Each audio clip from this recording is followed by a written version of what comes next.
उसमें गलती हो जाए तो उसका रिजल्ट तो बड़ा बुरा होता है। तो यहाँ पे गलती हो जाएगी तो हम करेक्ट कर देंगे, रेक्टिफाई कर देंगे। इसलिए मैं आप सबसे कहता हूँ कि आप जो जिन आप सब भेजेंगे तो मैं सबको अकोमोडेट करूंगा, डोंट वरी। कि एक तो मेरे सेक्रेटरी इमरान शफी उनका नाम है, आज या कल में आप एक ब्रीफ केस हिस्ट्री भेज दीजिए जो आपके पास केस है, उसमें से हम सिलेक्ट कर लेंगे, फिर देख लेंगे कि बाकियों को अकोमोडेट कैसे करना है। तो एक बात तो ये कहना चाहता हूँ। दूसरा, कुछ आप में से कुछ लोगों को वो बात पसंद नहीं आती, लेकिन मेरे ख्याल में बड़ी ज़रूरी है कि आप come up with questions.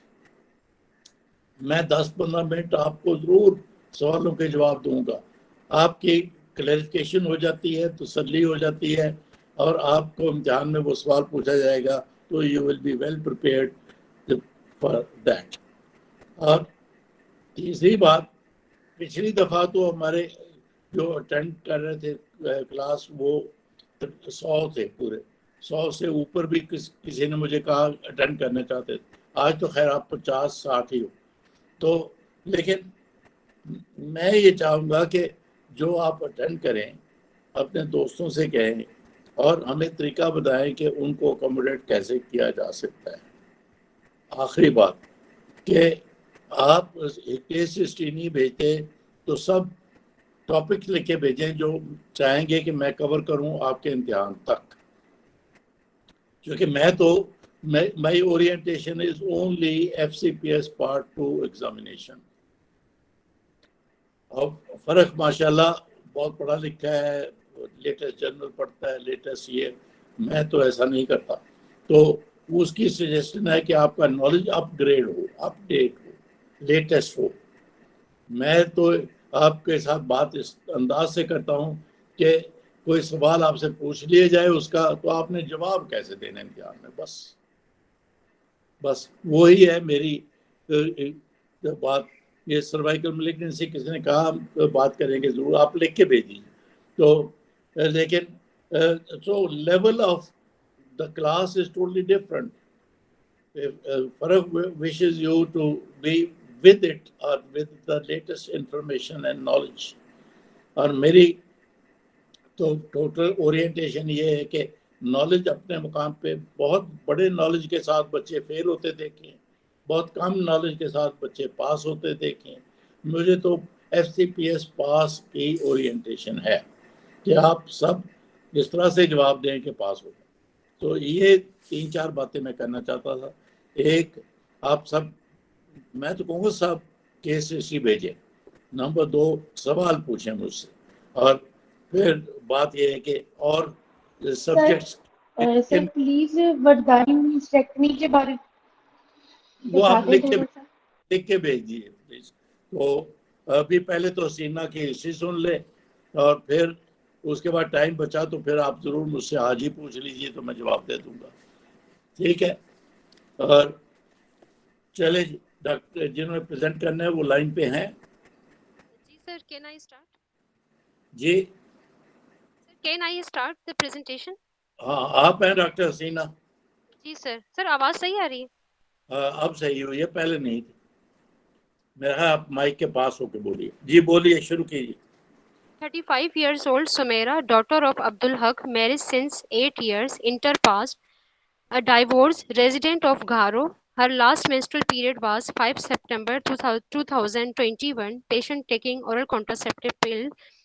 Patient came in the outpatient department for heavy menstrual bleeding since 3 years, lower abdominal pain since three years, and more persons in 1 year. According to my patient, her age of menarche was 12 years, her previous cycle 3 to 7 by 28 regular, and she used to change 1 to 2 pad per day.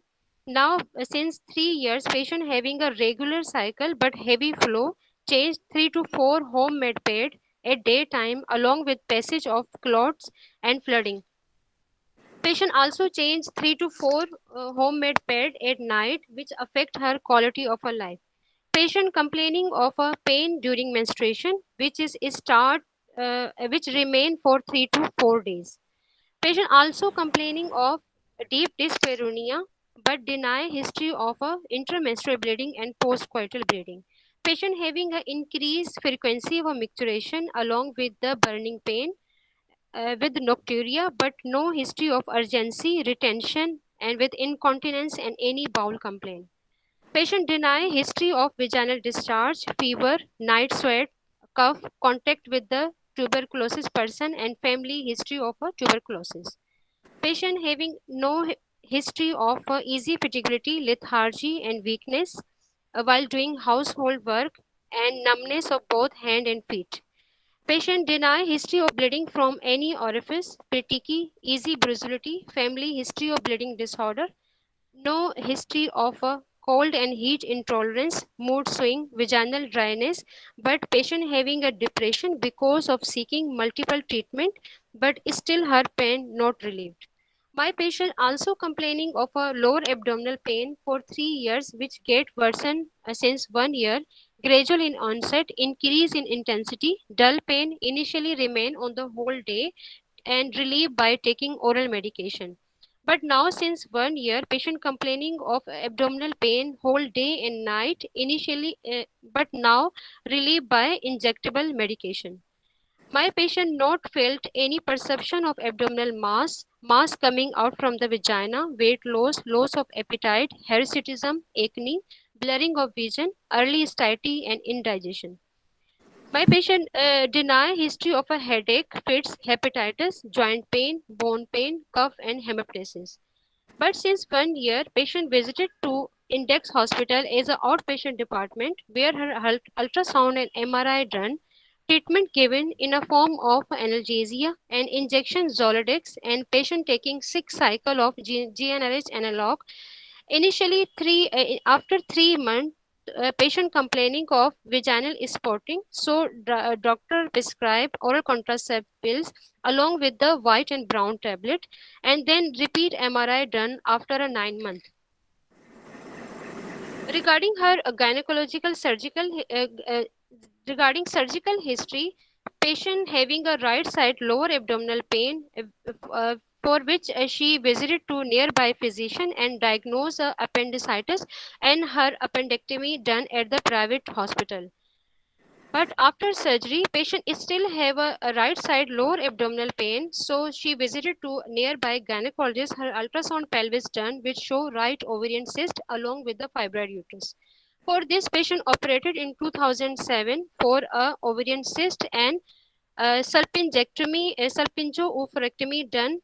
Then again patient having a heavy menstrual bleeding along with the lower abdominal pain and patient review in the CMH hospital in Malir and patient operated in 2017 where all tubes, ovaries and uterus adherent and so not access to the abdominal viscera and only uterine biopsy taken and sent for the histopathology. Her pap smear never taken, fertility workup in a form of a semen analysis, tubal patency not done, and not taking a treatment of a subfertility. And couple never practice any contraception. Regarding there is a no significant past medical history. Regarding family history, no family history of diabetes, hypertension, tuberculosis, asthma, breast, ovarian, uterine, colorectal cancer, no family history of infertility, endometriosis and fibroid in sibling and mother. Regarding a personal history, her sleep disturbed and appetite normal and patient not addicted. Regarding her socio-economic, patient living with her parents and separated from the husband since 8 months and now divorced and patient having a plan for the second marriage in the future along with the desire of a children. And patient is teacher by profession and earn 14,000 per month. Sir on examination sir जो significant finding है वो बता दो आज बता दीजिए sir patient is not pale looking regarding पर abdominal inspection previous scar of a surgery suprapubic scar and one scar of appendectomy and abdomen moving symmetrical with respiration, umbilical centrally pressed on superficial and deep palpation, tenderness our right and left iliac fossa and lumbar region, no visceromegaly appreciated, percussion not resonant our whole abdomen. Regarding per speculum examination, cervix normal looking, pap smear taken, cervix centrally placed, no blood seen, and on bimanual examination, uterus mid position, bulky, fornicis clear, and slight tenderness on the right fornix. Finish. जी sir finish. ये यहाँ पे ये sorry मैं कह दूँ pelvic examination में right side पे टेंडरनेस है एंड नो mass felt और कुछ इस तरह से कहिए क्योंकि अगर टेंडरनेस है तो क्या वहाँ पे कोई सिस्ट है, कुछ है, कुछ भी नहीं है, जस्ट टेंडरनेस है, वो भी गुड इनफ, लेकिन फिक्रा ऐड कर दीजिए. On pelvic examination, there was tenderness on the right side, but no mass felt. Okay sir. ठीक हो गया. चले अब वेरी गुड हिस्ट्री माशाल्लाह, और आपने कोई 5-6 मिनट में ख़त्म भी कर दिया, विच इज़ एक्सलेंट टाइमिंग. लेकिन अब इस सारे पेशेंट की अगर आपने समरी बनाई है तो वो ज़रा समरी भी बोलिए जो आपसे पूछा जाएगा, चूँकि लंबी सी हिस्ट्री है तो पूछा ये इनवेरिएबली पूछा जाता है जहाँ लंबी केस इसकी समरी बताइए. जी बोलिए. 35 years old, divorce. Her last menstrual period was 5 September 2021. Complaining of heavy regular menstrual bleeding since 3 years and lower abdominal pain since 3 years. And patient is on examination. Patient not pale looking. On per abdominal examination, no mass appreciated, but tenderness at the lower side. And bimanual examination, uterus mid position, bulky, and left fornix clear, and right fornix slight tenderness, but no mass palpable. Good. अच्छी है, लेकिन आपने brief history के point of view से भी काफ़ी कुछ skip कर दिया हिस्ट्री में. मतलब आपने सिर्फ बताया है एज के मैरिड थी, अब डिवोर्स हो गई. आपने बिल्कुल बीच में नहीं बोला कि शी इज नलीप्रस, क्योंकि she was married for so many years, अब डिवोर्स हो गई है तो क्या इसमें प्रेग्नेंट हुई? नहीं हुई. तो नहीं हुई, नलीप्रस. तो अगर इतने साल प्रेग्नेंट नहीं हुई तो क्या उसका कोई इन्वेस्टिगेशन ऑफ इनफर्टिलिटी या सबफर्टिलिटी हुई? ये जो हुई वो बताइए, नहीं हुई या ट्रीटमेंट नहीं हुआ तो वो भी बोलिए समरी में. क्योंकि आपने खुद बोला ये पेशेंट दोबारा शादी करना चाहती है, बच्चे पैदा करना चाहती है, तो अगर वो 8 साल पहले शादी हुई, अब 4-5 साल रही, उसमें उसकी इन्वेस्टिगेशंस हुई थी तो वो रेलेवेंट बात हो गई. अगर नहीं हुई वो भी एक रेलेवेंट बात है. तो married for 8 years and now divorced for 3 years. During her married life she had no pregnancy and no investigations. फिर उसके बाद आपने बिल्कुल जिक्र नहीं किया कि उसके क्वालिटी ऑफ लाइफ आपने बड़ा अच्छा बोला कि it influences her quality of life only के रात को सो के उठना पड़ता है पैड चेंज करने के लिए, otherwise she doesn't feel tired, she doesn't feel this, जो कि हैवी मेंस्ट्रुअल ब्लीडिंग में बड़ा कॉमन सा होता है. तो ये भी ऐड कीजिए आप कि although she is suffering from heavy menstrual bleeding, but generally her quality of life is good, except that it affects her sleep or she has to get up. फिर तीसरा जो मोस्ट इम्पोर्टेंट पार्ट समरी में बोलने वाला था कि इस दौरान में उसकी लेप्रोटमीज हुई हैं और उसको ज़ोराडेक्स के टीके लगे हैं और इसके बावजूद पेन परसिस्ट कर रही है. ये बड़ी इम्पोर्टेंट इंफॉर्मेशन नहीं होगी कि अगर उसका डायग्नोसिस एंडोमेट्रियोसिस है और उसको ज़ोराडेक्स के टीके लगे तो उसका कोई फ़ायदा नहीं है, तो इसका मतलब वो डायग्नोसिस गलत हो गया. फिर क्योंकि ज़ोराडेक्स के टीके जब लगे तो कुछ न कुछ रिलीफ होती है, तो आपको ये रेफ़र करना चाहिए ब्रीफ हिस्ट्री में कि during this period, during these 3 years, she had her quality of life is affected, and she had treatment with OCP, with injection Zoladex, but pain still persists. Pain has not been relieved. ये तो history का होगा. Physical examination में बहुत important बात आपने जो miss की, वो आपने बोला she has got suprapubic scar and appendectomy scar. लेकिन जब आप स्कार का बोलें, सबके लिए जब आप स्कार का बोलें तो क्वालिटी ऑफ स्कार पे जरूर कमेंट करें. It is a good scar, it is a bad scar, which will tell you in the past whether she had any infection or that scar की क्वालिटी से अंदाजा होता है काइंड ऑफ सर्जरी शी है. ये 3-4 बातें आप ऐड कर लीजिए. चलें, मैं फिर आपके लिए आपके बिहाफ पे समराइज करता हूँ. Patient is 35, was married 8 years ago, now divorcee for 3 years. She is para 0+0, no investigation for fertility. And during these 3 years, she has been suffering from heavy menstrual bleeding, for which she has to change many pads, but she doesn't feel weak, and the quality of life is good. She had medical treatment by injection Zoladex for 6 injections, and also OACP, which did not provide any relief to her. And she had her surgically she had 2 laparotomies for ovarian cyst and adhesions. इस तरह से बोल के फिर ये तो अब आप बताइए डॉक्टर हसीना के ये पेशेंट है आपकी, और ये मैंने भी समरी बोल दी, आपने भी बोल दी.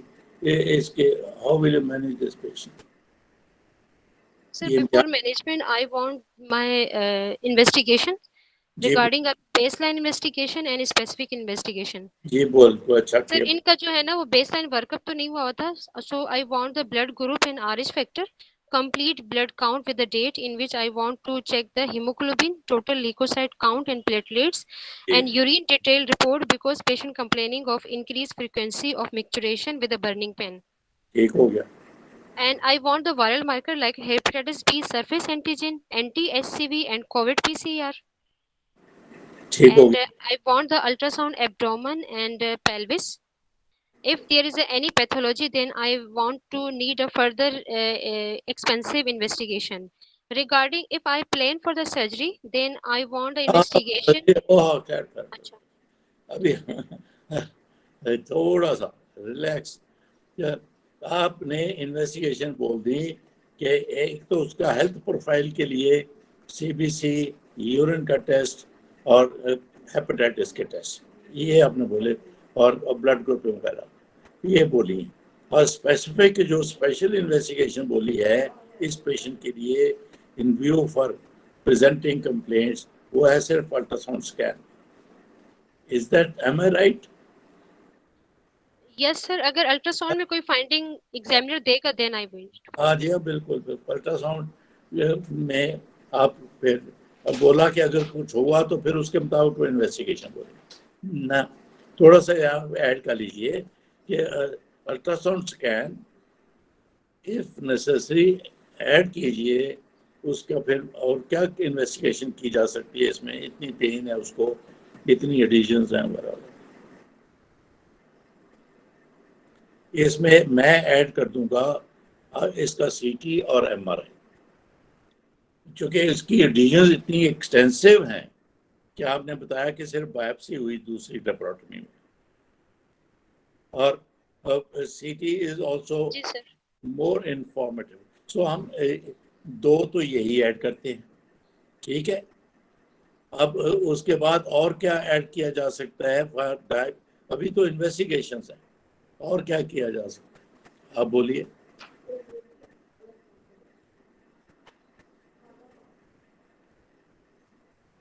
स्पेसिफिक इसमें एंडोमेट्रियल सैंपलिंग हम मांग सकते हैं because patient complaining of heavy menstrual bleeding. यहाँ पे किसी ने एंडोमेट्रियल सैंपलिंग तो कोई खास इसमें क्या कहा जा सकता है? बिल्कुल कहा जा सकता है, लेकिन उसके रेगुलर मेंसेस हैं और एक दफ़ा उसको इंटरमेस्टल ब्लीडिंग कभी हुई, सर्विक्स हेल्दी है, जिसके लिए ओसीपी से सेटल हो गई।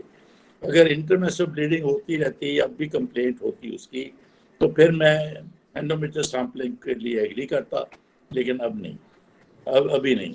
और सर CA 125 सर्जिकल नोट वो CA 125 हम तब करेंगे अगर अल्ट्रासाउंड पे, सीटी पे, MRI पे कोई पेल्विक मैस नजर आएगा, फिर करेंगे CA 125, वरना अगर हम क्यों एंडोमेट्रियोसिस सस्पेक्ट करें तो सर उसमें ये वो उधर आता हूँ एक मिनट। तो CA 125 तो नहीं, हम इन्वेस्टिगेशन की बात कर रहे हैं, हम इन्वेस्टिगेशन की बात कर रहे हैं इस पेशेंट में कि ये हेल्थ प्रोफाइल बोला और स्पेसिफिक इन्वेस्टिगेशन इन्होंने सिर्फ एक बोली, अल्ट्रासाउंड स्कैन, और उसको भी ऐड नहीं किया, TVS उस पे साथ ऐड कर देते।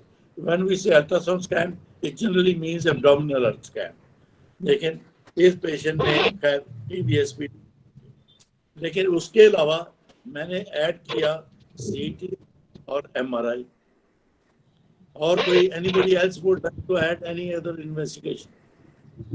सर ब्लड शुगर रैंडम चलो वो हेल्थ प्रोफाइल में ही चली गई, और इन्होंने काफी के साथ बोला था कि उसको डायबिटीज की ना हिस्ट्री है ना सजेशन, लेकिन ब्लड शुगर रैंडम बोलना अच्छी बात है, ठीक बोल दिया, लेकिन इस previous report of what, previous record of the laparotomies जो उनकी हुई हुई है। हाँ वो ओवेसिस की भी बतानी चाहिए थी। एक मिनट आप मुझसे मैं तो जब अब आप 1 बजे जाएंगे, ठीक है। अच्छा आप कमरा अपना खुला छोड़िएगा, मैंने ना वो सेट भी करवाना था। अच्छा जी, I am sorry for interrupt. तो लेकिन अच्छी बात होती है अगर वेरिएंसेस का कह देते, हिस्टोपैथोलॉजी अवेलेबल नहीं है उसकी जब निकाली गई। इसी तरह एक्सटेंसिव रीजन के हिसाब से बायोप्सी ली गई, बायोप्सी की रिपोर्ट जो मुझे समझ आई थी उसमें लिखा था फाइब्रॉइड का, लेकिन इन्होंने बोला नहीं था। तो और सर इनकी जो है ना प्रीवियस फर्टिलिटी वर्कअप नहीं हुआ तो sir if patient desire for नहीं वो फिर देखिए दो बातें करेंगे, सही है, लेकिन अभी तो उसकी एक्यूट तो नहीं है, पेन है और हैवी, फिर बाद में आप ऐड कीजिए, because she is planning to get married, we would like to do ovulation test or what as you wish, तो ताकि हम उसको रीअश्योर कर सकें कि तुम शादी कर लो या ना करो इस बारे में। लेकिन अभी ये focus on to this patient 35 year old, ये उसकी हिस्ट्री है, और हम हैवी मेंस्ट्रुअल ब्लीडिंग है और पेन और उसके लिए ये हेल्थ प्रोफाइल हो गया, अल्ट्रासाउंड स्कैन हो गया, CT मैंने, MRI मैंने ऐड किया है। Anything else you would like to do in examination बोलना होगा।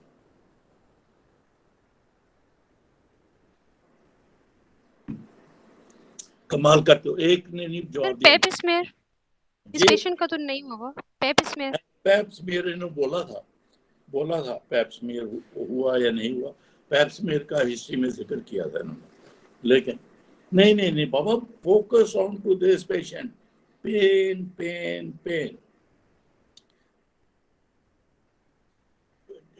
गोल्ड स्टैंडर्ड ऑफ डायग्नोसिस क्या है पेन का बाबा? सर लेप्रोस्कोपी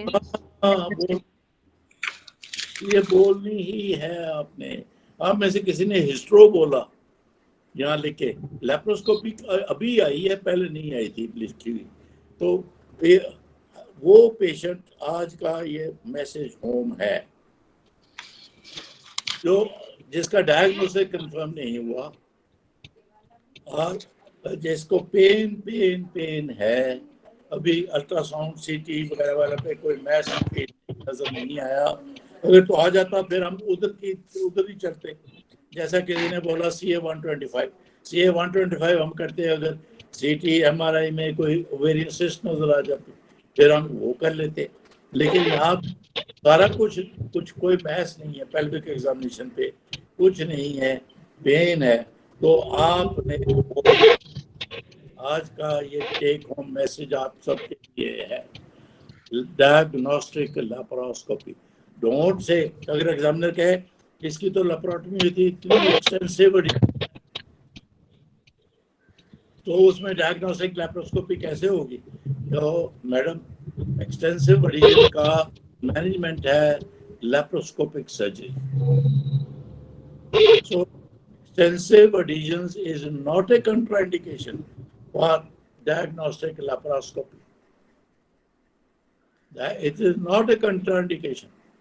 तो इसलिए ये मैं तीसरी दफा दोहरा रहा हूँ, अगर डायग्नोसिस पक्का नहीं होता, आपने एंडोमेट्रियोसिस का पढ़ा होगा कि minimal endometriosis can cause maximal pen.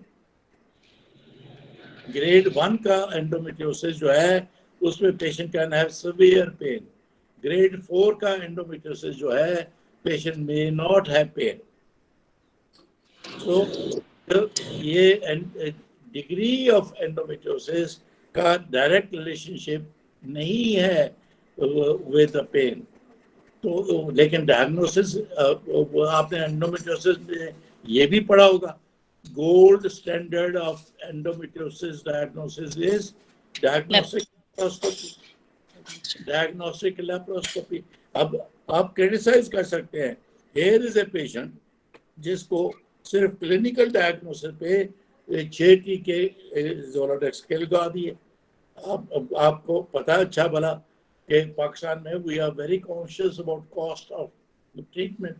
10-12 हज़ार का टीका है एक, उसका आपने लाख रुपया खर्च करवा दिया, वो पता नहीं वो कैसा 14,000 की तनख्वाह है उसकी, टीचर है। तो you must make a definitive diagnosis before you prescribe Zoladex, expensive treatment. Sir अगर पेशेंट की हिस्ट्री नहीं है लेप्रोस्कोपिक डायग्नोस्टिक लेप्रोस्कोपी की, तो हम अपने प्लान में रख लेंगे कि जब हम एग्जामिनर को प्लान बताएंगे अपना कि मेरी मैनेजमेंट प्लान में है कि मैं इसकी डायग्नोस्टिक लेप्रोस्कोपी करूंगी। अभी हम इन्वेस्टिगेशंस पे ही हैं अभी भी। तो सर अगर उसकी हुई ही नहीं है पास्ट में, नहीं हुई ना इसकी लेप्रोस्कोपी, जी सर, तो प्लान में डाल देंगे। वो जो साहब ने दूसरी पहली तो थी वेरिएंस की लेप्रोटमी, जिन्होंने दूसरी लेप्रोटमी की उन्होंने तो ओपन एंड क्लोज किया, कोई कमेंट ही नहीं है कि सिवाय एडिशंस के और कुछ नहीं, क्योंकि endometriosis grade 1 could be only spots. जी सर। तो जो उन्होंने कमेंट ही नहीं किया, तो आपको कहा जा सकता है कि इसकी दूसरी लेप्रोटमी हुई थी, उसमें उन्होंने तो कुछ नहीं कहा। आप कहेंगे मैडम वो इतनी एक्सटेंसिव रीजन को देखे उन्होंने ओपन क्लोज किया, कोई कमेंट तो नहीं किया कि ग्रेड 1 का एंडोमेट्रियोसिस तो हो सकता है वहाँ के नहीं हो सकता। तो इसलिए आप अभी हम इन्वेस्टिगेशंस पे ही हैं, तो इसकी इन्वेस्टिगेशन में health profile, ultrasound scan and if need be CT and MRI इसमें करने में कोई हर्ज नहीं है, चूँकि we are confused about the diagnosis. और फिर इसकी डायग्नोस्टिक लेप्रोस्कोपी, और यहाँ पे किसी ने हिस्टोस्कोपी लिखा था, हिस्टोस्कोपी की जा सकती है इसमें, लेकिन मैं उस सूरत में हिस्टोस्कोपी को एक्सेप्ट करता कि हाँ वो भी ज़रूरी है अगर इसको कॉलिकी लोअर एब्डोमिनल पेन होती, ताकि हम कोई एंडोमेट्रियल पॉलिप देखते। अगर आपको अल्ट्रासाउंड में कोई पॉलिप नज़र नहीं आया और उसको कॉलिकी पेन भी नहीं है, तो मेरे नज़र में हिस्टोस्कोपी उतनी इम्पोर्टेंट नहीं है। कह दें मे बी आई पास, तो लेकिन डायग्नोस्टिक लेप्रोस्कोपी इसमें गोल्ड स्टैंडर्ड है, ये है रूल। अलबत्ता आप ये ऐड कर सकते हैं टू एनलार्ज द डिस्कशन कि मैं डायग्नोस्टिक लेप्रोस्कोपी करूंगी, लेकिन काउंसल करके अगर ज़रूरी हो लेप्रोस्कोपिक सर्जरी भी करूंगी। काउंसल का लफ्ज़ बीच में ऐड करना होगा कि अगर वह उसमें मिल गया हमें एंडोमेट्रियोसिस या ज़रूरत हुई एडहीजियोलाइसिस की, वो मैं काउंसल करके एक ही सिटिंग में डायग्नोस्टिक को थेराप्यूटिक बना दूंगी, ये कहना चाहिए आपको। तो मैं किसी ने CA 125 कहा था, लेकिन अगर मैस इन पेल्विस निकलता तो मैं जरूर CA 125 कराता। तो सवाल आया why diagnostic, why not therapeutic इस पेशेंट। कम कम आप डायग्नोस्टिक तो कहिए ना बाबा, हम तो उधर गए ही नहीं भाई, हम तो उधर गए ही नहीं। लेकिन आपने, अच्छा हुआ आपने इस तरह से सवाल पूछ लिया। हम अभी इन्वेस्टिगेशन की बात कर रहे हैं, हम अभी इन्वेस्टिगेट। तो आज का मैसेज हो, तीसरी चौथी दफा मैं कह रहा हूँ, मैसेज हो इस के जब पेन हो पेशेंट को, कोई आपकी क्लिनिकल फाइंडिंग में कोई मैस या रीजन फॉर दैट पेन ना हो, तो आपने लेप्रोस्कोपी लेप्रोस्कोपी लेप्रोस्कोपी बोलना है। उससे पहले आप CT MRI भी कर लीजिए। तो एक बात तो ये होगी। आई एम ग्लैड इस केस हिस्ट्री से कम से कम यही एक बात निकली है जो अक्सर आप लोग कहते नहीं है ना बाबा। आप वो जैसे ये डॉक्टर सीना रुके भाई, वो तो CT MRI की तरफ भी ना गई, आप कहेंगे कि ये MRI बड़ा एक्सपेंसिव है। तो इम्तिहान में आपका मरीज जो है, he can afford or she can afford everything। मत कहिए कि ये महंगा टेस्ट है इसलिए MRI, इसलिए मैं नहीं करूंगी। डायग्नोस्टिक लैप्रोस्कोपी इतने हजारों रुपए में होती है, मैं नहीं करूँ। ना ना ना ना, इम्तिहान में आपने जो बेस्ट इन्वेस्टिगेशन, बेस्ट ट्रीटमेंट है वो करना है, वो करना है। MRI, चले। CT scan both abdomen and pelvis। CT इनका जी बिल्कुल, क्योंकि इतनी एक्सटेंसिव रीजन थी वो, उसमें इंटेस्टाइन भी तो ज़ाहिर है इन्वॉल्व थी ना, तो इसलिए upper abdomen and lower abdomen both होगा इसका। चलें, अब ये हम सर, इसकी इन्वेस्टिगेशन, हाँ जी जी, अल्ट्रासाउंड फाइंडिंग में बता दूं आपको। इसकी हुई है सर इसकी CT और MRI दोनों होंगी, एक नहीं कराएंगे? जी। पहले मैंने CT बोला ना, फिर हाँ जी, बोलिए आप इन्वेस्टिगेशन की रिपोर्ट बताने वाली। जी sir, ultrasound show uterus 7.8 into 6.8 into 7 centimeter, endometrial thickness 0.5 centimeter, hypoechoic area। ऐसा बोले, मैं जरा बूढ़ा हूँ, आज तक चलता हूँ। अल्ट्रासाउंड में ये 7.8 ये क्या है, यूट्रस का साइज बता रही हैं?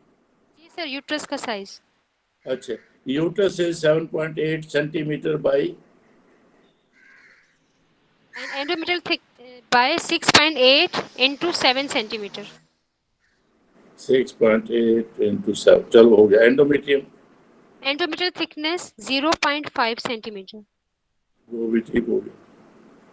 और Hypoechoic area seen in posterior wall of uterus with necrotic changes 5.7 into 4.1। Necrotic area, चलो जी। और Another is small fibroid noted in fundal area suggesting intramural fibroid। ठीक हो गया। Right ovary show cystic area measuring 4.1 into 3.7 centimeter with septation suggestive of complex ovarian cyst। अच्छा जी, ये भी मैं मान लेता हूँ। Sir, left ovary not visualized due to the oophorectomy, salpingo-oophorectomy। Good, I am glad. तो अगर हम इन्होंने अल्ट्रासाउंड, एब्डोमिनल अल्ट्रासाउंड की फाइंडिंग ये बोल दी, मैं आप सबके लिए दोहरा देता हूँ। यूट्रस का साइज उन्होंने लिखा है, एंडोमेट्रियम भी नॉर्मल है, लेकिन एडिशनल जो इंफॉर्मेशन है, यूट्रस में 5.7 मल्टीप्लाइड बाई 4.7 का नेक्रोटिक मटेरियल है और प्लस फाइब्रॉइड। और राइट ओवरी की सिस्ट आज पहली डिस्कशन के लिए मैं इसको बिनाइन बनाने के लिए थोड़ी सी इनकी रिपोर्ट को चेंज कर देता हूँ। राइट साइड पे ओवेरियन सिस्ट है जिसका साइज है 4.1 मल्टीप्लाई बाई 3.7 और सिंपल सिस्ट और यूनिलोकुलर। चले ये फाइंडिंग्स आपकी आ गई, चले वेरी गुड, सारा कुछ नॉर्मल है जो आपने हेल्थ प्रोफाइल किया था। तो अब इस पेशेंट का क्या करेंगी आप? Sir, according to my ultrasound finding, so I want a further investigation in a form of CT scan or MRI, abdomen and pelvis. चलो जी, हो गया, वो उन्होंने कंफर्म कर दिए फाइंड। सर उन्होंने फाइंडिंग तो कंफर्म की, लेकिन जो ओवेरियन सिस्ट सर अल्ट्रासाउंड पर आई हुई थी तो वो एमआरआई पर नहीं आई, और राइट ओवरी जो है ना इनकी नॉर्मल है। तो जी मैंने वो उसको सिंपल सिस्ट कर दिया ना आपके आसानी के लिए, मैंने कह दिया 4.1 बाई 3 यूनिलोकुलर सिस्ट है, जो फंक्शनल सिस्ट होती हैं अक्सर लेस देन 5 सेंटीमीटर फंक्शनल होती हैं। चलो ये फाइंडिंग होगी, फिर आप क्या करेंगी आप इसका? सर अब मैं मैनेजमेंट बता दूं इस पेशेंट की? जी बिल्कुल, बोलिए बोलिए बोलिए, माशाल्लाह। Sir, I will consult my patient regarding the diagnosis. Either she want the definitive treatment or temporary treatment with the fertility sparing option in form of a medical and surgical. ठहर जान, इस कारखाने में तूती की कोई नहीं सुनता, आप मेरी सुनती ही नहीं। तो ये फाइंडिंग्स तो ये है, पेशेंट को, मैं आपका पेशेंट हूँ, बोलिए क्या काउंसल किया आपने मुझे, कैसे किया? सर मैं आपको बताना चाहूंगी कि आपकी डायग्नोसिस इस वक्त क्या है, और बोलिए ना, डायग्नोसिस मुझे बताइए। that you have a multiple fibroid Good. on ultrasound. Along with the history and clinical examination, my further diagnosis is endometriosis. कैसे how we made the diagnosis endometriosis? Sir patient को मतलब पेन भी था with dysmenorrhoea and डिस्पेरोनिया। हाँ, तो यहाँ पे आपके जो अल्ट्रासाउंड बोली फाइंडिंग्स, उसमें बड़ी इंपॉर्टेंट बात आपने बोली कि यूट्रस के पोस्टीरियर वॉल में 5.7 by multiply by 4.7 necrotic mass है, ये आपने मुझे बताया। जी सर। तो वो डोंट यू थिंक कि वो नेक्रोटिक मैस की आपको वजह सोचनी चाहिए, क्या वजह हो सकती है? This is a fibroid with degenerative changes. हाँ बिल्कुल, आप सही पहुंची। तो फिर हमारा डायग्नोसिस हो गया इस पेशेंट में, she has got fibroid with degenerative changes. क्या पेन नहीं कॉज करती? जी सर, पेन होता है उनमें। गुड। ये फाइब्रॉइड इंट्राम्यूरल जो है, क्या वो मेनोरेजिया नहीं कॉज कर सकता? जी सर। Heavy menses. तो फिर आप एंडोमेट्रियोसिस कैसे बना लिया आपने डायग्नोसिस? ये है, ऐसा ही एग्जैक्टली होता है इम्तिहान, ऐसा ही एग्जैक्टली होता है। चूंकि इसको ज़ोलाडेक्स ये वो एंडोमेट्रियोसिस का डायग्नोसिस, सीवियर पेन ये वगैरह, तो डायग्नोसिस, चूंकि जी वो बेवकूफ तो नहीं होंगे जिन्होंने ज़ोलाडेक्स का टीका लगवाया, endometriosis. Whereas we know fibroids cause heavy menstrual bleeding, or degeneration in fibroid causes pain, otherwise fibroid does not cause pain. अगर आप ये कहते हैं कि सिर्फ नेक्रोटिक मटेरियल का डायग्नोसिस ना होता वहां, कि मल्टीपल फाइब्रॉइड्स है पोस्टीरियर वॉल में, फिर मैं कहता कि आप कहते हैं कि जी it fibroid does not cause pain, so we have to look for a cause of pain. उसमें होता फिर आपका डिफरेंशियल डायग्नोसिस में एंडोमेट्रियोसिस, फाइब्रॉइड के साथ हो सकता है एंडोमेट्रियोसिस। लेकिन इस केस में तो बड़ा क्लियरिटी के साथ आ गया कि here is a patient जिसका नेक्रोटिक मटेरियल है यूट्रस में, और आपने खुद ही कहा वो डीजेनरेटिव चेंज है, और degenerative change in the fibroid causes pain. It causes pain. जी सर। तो फिर इस पेशेंट की पेन भी एक्सप्लेन हो गई नेक्रोटिक मटेरियल से, इस पेशेंट के हैवी मेंस्ट्रुअल ब्लीडिंग भी एक्सप्लेन हो गई इंट्राम्यूरल फाइब्रॉइड से। जी सर। हाँ, तो आपका जब वो देखा तभी तो बेचारी को 6 टीके ज़ोलाडेक्स के लाख रुपए में लगवा दिए, कोई फायदा ना हुआ, कोई फायदा। क्योंकि ज़ोलाडेक्स जो है वो टेम्परेरी फाइब्रॉइड को छोटा करता है, परमानेंट तो नहीं करता। फाइब्रॉइड रीग्रो, तो इस पेशेंट का डायग्नोसिस हो आपके मुताबिक, अब फिर दोबारा बनाइए डायग्नोसिस, क्या बना? Sir, fibroid uterus हाँ, अब उसको with the degenerated changes and one intramural fibroid. which possibly are responsible for चलें, अब ये डायग्नोसिस बन गया, इस पेशेंट की फर्दर मैनेजमेंट क्या करेंगी आप? Sir, further management, sir, may in form of the laparoscopy versus laparotomy, along with the pros and cons of both procedure, good. और along with the consent of जो भी प्रोसीजर, चाहे laparoscopy चाहे laparotomy, आप अंदर जाके करेंगी क्या?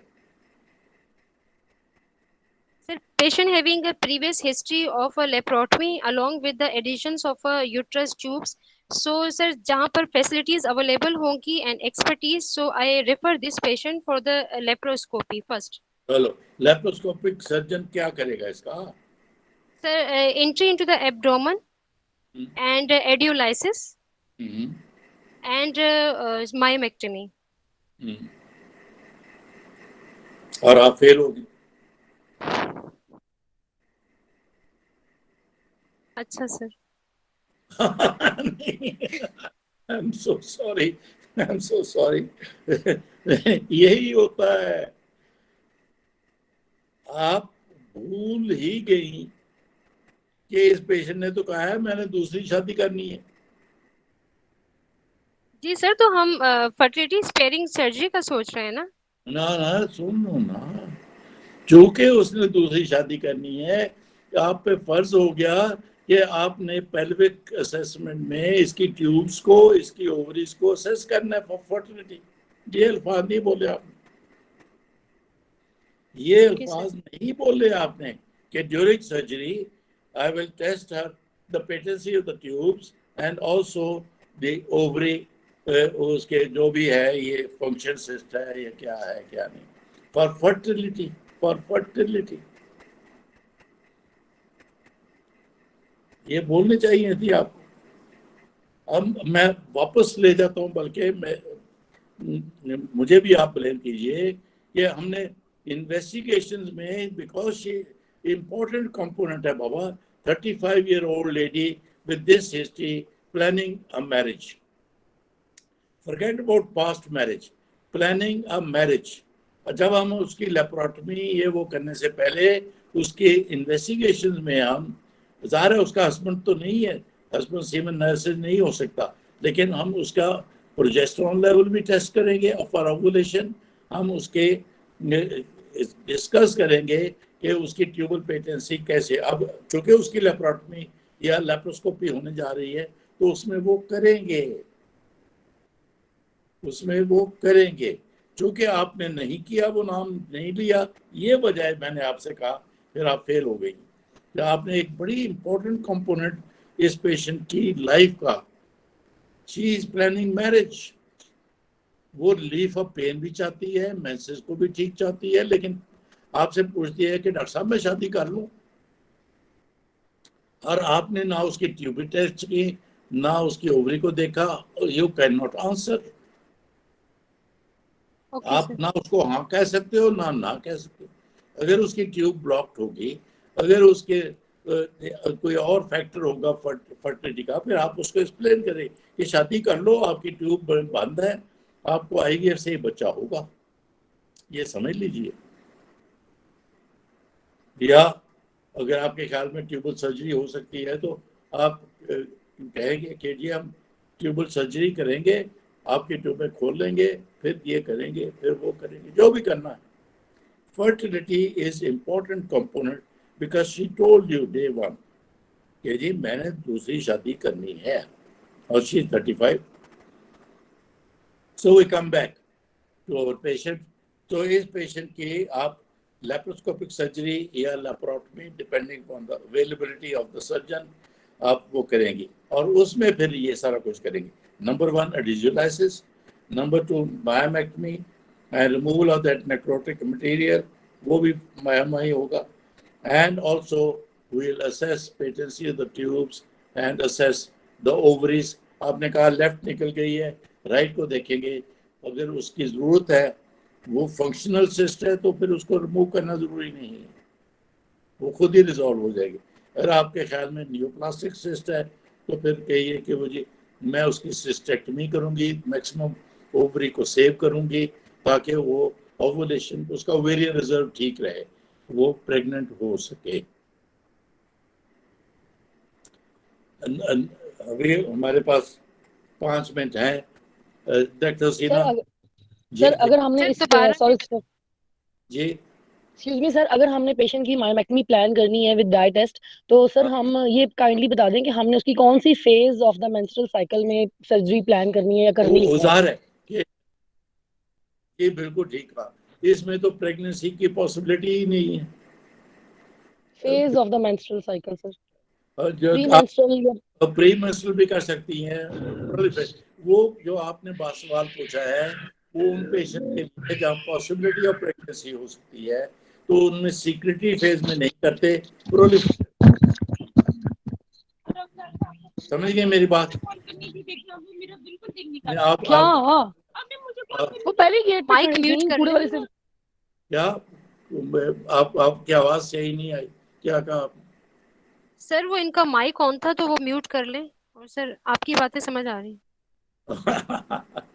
चलो तो खैर मैं चूंकि फिर मैं ही दोहरा देता हूँ सारा।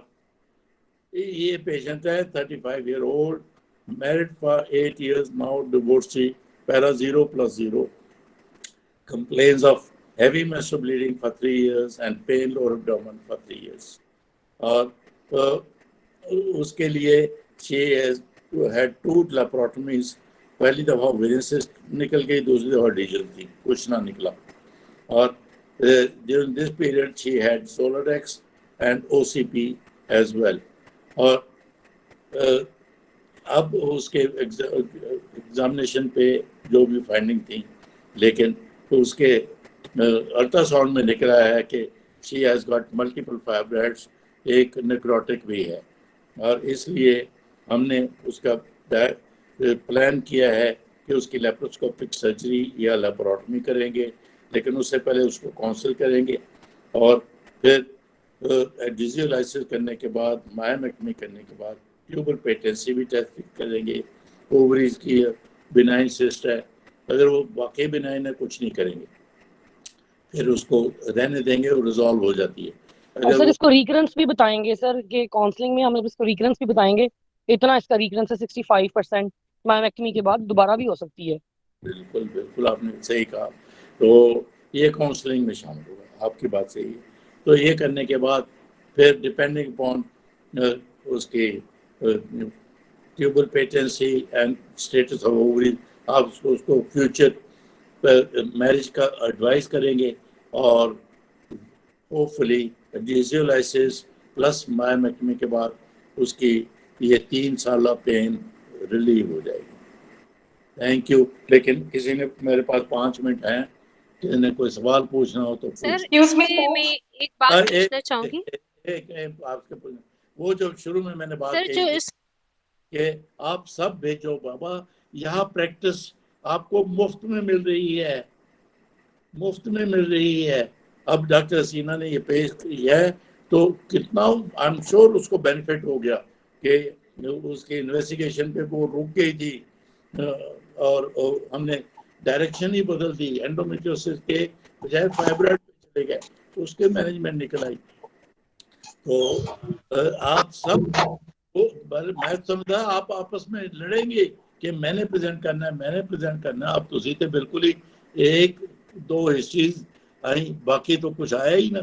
आप सब भेजिए, फिर उसमें से मैं सेलेक्ट कर लूंगा, तो ताकि आप, और दूसरा मैंने कहा आप सब्जेक्ट्स और कौन से डिस्कस करना चाहते हैं उनकी भी अगर लिस्ट भेज दें तो मेरे लिए आसानी हो जाएगी कि मैं फिर वो केस हिस्ट्री वो सिलेक्ट करूं जो आपके सब्जेक्ट में फिट होती है। जी सर मुझे रिक्वेस्ट करनी थी आपसे। सर इसकी सिस्ट अगर सिंपल है, यहाँ आप कह रहे थे बिनाइन सिस्ट है, तो सिस्ट को कुछ भी नहीं करेंगे? नहीं ये देखो, मैंने कहा बिनाइन कहिए, फंक्शनल सिस्ट है, लफ्ज बिनाइन ना कहिए। बिनाइन तो डायग्नोसिस करेगा लेबोरेटरी वाला, फंक्शनल सिस्ट है वो क्लिनिकली डायग्नोस होती है। वो less than 5 centimetre, thin walled और यूनिलोकुलर क्लियर फ्लूइड, और ये उसके फीचर्स हैं फंक्शनल सिस्ट के, फॉलिकुलर सिस्ट जिसको कहते हैं। तो उसको आप कुछ भी ना करें तो छोड़ दें। पहले कहते थे कि उसको ओसीपी दे दे, ओरल कंट्रासेप्टिव, ताकि स्टिमुलेशन ना हो। आजकल कहते हैं ओसीपी का कोई फायदा नहीं है, जस्ट ऑब्जर्वेशन आफ्टर 2 और 3 मंथ्स करें तो वो गायब हो जाती है functional cyst. Sir functional cyst को और बिनाइन सिस्ट को क्लिनिकली हम डिफरेंशिएट कर सकते हैं? जी बिल्कुल, मैंने बोला ना कि इसके फीचर्स जो हैं, एक तो साइज उसका, उसकी वॉल, उसके कंटेंट, ये फंक्शनल सिस्ट के ये है, thin wall, unilocular clear fluid, और साइज उसका लेस देन 5 सेंटीमीटर। और जो न्यूप्लास्टिक सिस्ट है उनकी वॉल थिक होगी या कहीं तो सॉलिड होगी, उनके अंदर सेप्टा होगा और वगैरह वगैरह वगैरह, उनके फीचर्स फर्क होते हैं। मैं इसका इसलिए कह रहा हूँ कि आप कुछ ना करें, क्योंकि उसकी जैसा डॉक्टर सीना ने बताया लेफ्ट ओवरी पहले ही एब्सेंट है। आप इसको और सिस्टेक्टमी के चक्कर में गए, cystectomy means part of ovarian tissue भी रिमूव हो जाता है उसके साथ, और फिर इसका ओवेरियन रिजर्व पहले ही कम है, और शी इज 35, अभी शादी नहीं हुई होगी, by the time she comes to us for fertility 36 37 हो जाएगी, ओवेरियन रिजर्व और कम हो जाता है, बराबर। इसलिए मैंने कहा इन व्यू ऑफ दैट। सर अस्सलाम वालेकुम क्वेश्चन सर। पूछना था। जी वालेकुम। सर मैंने ये पूछना है कि नेक्रोटिक ग्रोथ वाला फाइब्रॉइड था जिसमें डिजेनरेटिव चेंजेस थे, उसके लिए कोई स्पेशल प्रिकॉशन करनी है ड्यूरिंग सर्जरी, या सिंपल जैसे मायोमेक्टमी करते हैं वैसे ही कर देंगे? मेरा तो ख्याल है वो सार्कोमा का इंसिडेंस इतना कम है कि one can do simple myomectomy, और कोई ऐसी बात नहीं है।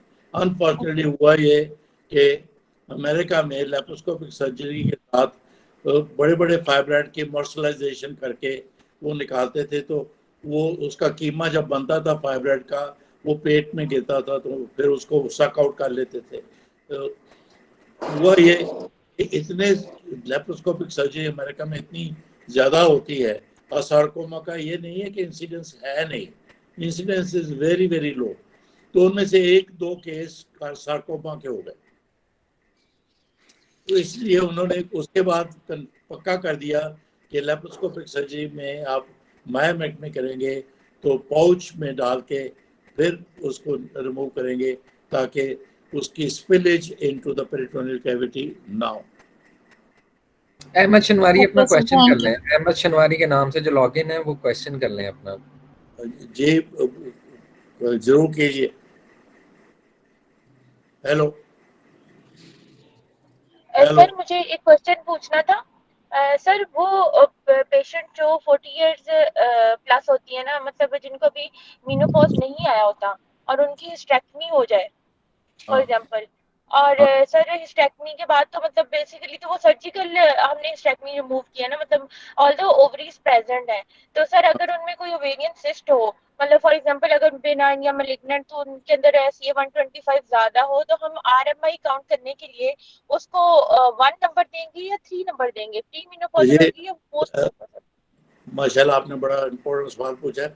मेरा ख्याल ये इतना इम्पोर्टेंट है, आप मुझे रिमाइंड कर दीजिए अगली दफ़ा इस पे 5-7 मिनट लगाकर हम डिस्कस करें कि रूटीन में बायोलैटरल ओफ्रेक्टमी होनी चाहिए या नहीं होनी चाहिए, या कैसे आपकी सिलेक्शन होगी, जिनमें जब आप हिस्टेक्टमी करें साथ बायोलैटरल ओफ्रेक्टमी भी कर दें या बिल्कुल ना करें। ये अगली दफ़ा पहला सवाल ये होगा। इसमें हिस्ट्रोस्कोपी फॉलो बाय अस्सलाम वालेकुम सर। लेप्रोस्कोपी कर सकते थे? जी सर इस पेशेंट में इस पहले हम हिस्ट्रोस्कोपी कर लेते, उसमें पोलेक्टमी एंड एंडोमेट्रियल सैंपलिंग करके फिर लेप्रोस्कोपी पर जाते, तो ये सही ऑप्शन था? नो मेरा ख्याल है ना, मेरा ख्याल था शी इज 35 और अल्ट्रासाउंड में कोई पॉलिप नहीं है, एंडोमेट्रियम इज 5 सेंटीमीटर, यानी आई डोंट थिंक ये ओवरशूट करने वाली बात हो जाएगी। आप खाम मुश्किल में पड़ जाएंगे, ना करें। सर ये पेशेंट सीओसीज यूज कर रही है तो ये तो एनोवुलेशन वाले फेज में होगी, तो इसका सीरम प्रोजेस्टेरोन तो नहीं करा सकते ना अभी, एंटी करा सकते हैं? कह दीजिए ठीक है, उसका हम ओसीपी बात कर लेंगे, क्योंकि 3 साल का तो मसला है उसकी जी। आप 1 महीना पोस्टपोन भी कर देंगे इन्वेस्टिगेशंस के लिए उसका ट्रीटमेंट, तो कोई हर्ज नहीं है। सर एएमएस और एएफसी दोनों करवाएंगे? सर एएमएस और एएफसी दोनों करवाएंगे? बिल्कुल, इसमें क्या है, क्योंकि दोनों को मिला के आप फैसला करते हैं। एएमएच बताता है ओवेरियन रिजर्व, एफएसएच बताता है कि उस साइकिल में फॉलिकल स्टिमुलेशन के लिए एफएसएच था नहीं था, क्या दोनों ही करने चाहिए। वो 1 मिनट, ये 3 टेस्ट हैं जो आपने बोले, FSH, AMH, enteral follicle count, ये ओवेरियन रिजर्व को असेस करने के लिए जरूरी होते हैं, लेकिन जनरली ये तीनों का एप्लीकेशन इकट्ठी आईवीएफ में होती है, आम इनफर्टिलिटी में नहीं। जी अस्सलाम वालेकुम, कर लिया नाश्ता? जी सर जब पेशेंट एडवांस एज में आता है इस वक्त सर्जरी के दौरान करेंगे, बाद में करेंगे? क्या ट्यूबल टेस्ट हाँ, तो ड्यूरिंग सर्जरी करेंगे या आफ्टर सर्जरी? जब ट्यूबल या जब आप लेप्रोटमी या लेप्रोस्कोपी से कर रहे हैं उसके दौरान करेंगे, बाद में नहीं। आपका मतलब उस प्रोसीजर में पहले मायोमेक्टमी के पहले ट्यूबल टेस्ट, आप ये पूछ रही हैं? जी जी जी सर, वो में पहले कर लीजिए, कोई हर्ज नहीं, ताकि आपका मतलब कैविटी खुल गई तो फिर टेस्ट करना मुश्किल हो जाता है, पहले कर लीजिए, कोई हर्ज नहीं। सर अगर यही पेशेंट 48 इयर्स की होती या नियर मेनोपॉज आती तो भी इसके फर्टिलिटी के सारे टेस्ट हम करते? नहीं, तो फिर आप फिर काउंसल करते ना मरीज को कि जी आपका एफएसएच हमने किया है वो है बहुत हाई, एएमएच बहुत लो है, और इसलिए आपकी एज या 48, even IVF can not help you, इसलिए शादी जरूर कीजिए, लेकिन हम आपको आपकी पर्सनल इंफॉर्मेशन दे देते हैं कि आपके बच्चे नहीं होंगे। अगर आप फिर भी कहें बहुत, तो फिर डोनर एग से आप बच्चा पैदा कर सकेंगी, वो उस पाकिस्तान में नहीं होता, उसके लिए पाकिस्तान से बाहर जाना पड़ेगा, इतनी सारी काउंसलिंग करनी पड़ेगी। Thank you sir. ओके जी, टाइम हो गया, थैंक यू वेरी मच। मैंने 2-3 बातें जो कही आपसे उस पर गौर कीजिए, फिर इंशाल्लाह